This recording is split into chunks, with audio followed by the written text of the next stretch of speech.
Real fast, I want to give a shout out to the person who posted this. This is Luca, which it looks like the name is Lucas Designing. Digital designer. Pixels are a social construct. Okay, there we go. I want to give a shout out to them, but this is a iPhone flip. Now, here's the thing, right? I always in my back of my head have this feeling that Apple is just going to go with a flippable phone in the end. And we're sitting here thinking they're going to come out with a foldable iPhone. And instead, they're just going to come out with a flippable iPhone. Like, this was the first rumor that came out when it first was talked about. What, it was going to be a flippable iPhone, not a foldable iPhone. Now, obviously, that's changed to a foldable iPhone. But I feel like this is just too obvious that they're somehow going to change it and release a flippable iPhone. Flippable iPhone would be a lot cheaper, one thing. So, foldable iPhone could be up to $2,500. A flippable iPhone would be probably in the price tag range of like $1,300 to $1,500, which for a flippable phone is way too much, right? But it's Apple, you know how it's going to be. Nonetheless, though, this kind of reminds me.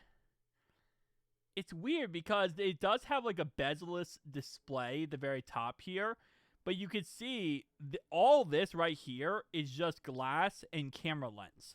So the actual display is only from here down over to here. And then you do have bezels right here. So anything you see like this color right here, this is all bezels. So the display is actually really not that big on the outside. It just looks like it's bezel-less because it all blends together.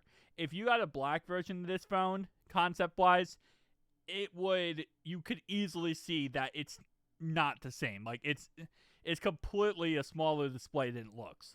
So kind of in a way, if they did advertise it like this, it would kind of be misleading.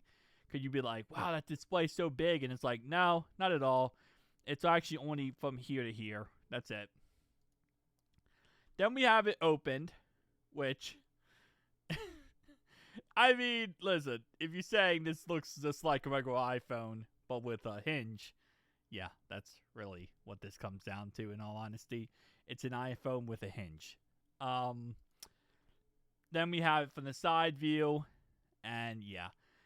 I mean, listen, it's a crazy concept, but I don't, based on what we have heard and seen and reports and rumors, doesn't seem like it's going to happen, right? Not at least right away. If the foldable phone is successful for them, maybe they come back with a flippable cell phone, but it does seem like every company that wants to join this market of flippable foldable phones, you start with a flip and you work your way to a fold. Motorola eventually is going to come out with a fold. But I guess Apple, maybe they come out with a flippable iPhone in the future. This feels like if they don't come out with it right away, then it's going to come out in 2029. I feel like they're going to come out with the foldable phone next year with the iPhone. It's going to be in cycle for 3 years, and then they'll come out with a flippable iPhone. I feel like they're going to try to test the waters to see how a foldable iPhone does for them. But tell me down below your thoughts, opinions. Again, as always, shout out to the creator, Luca. I have a link down below in the description to this tweet.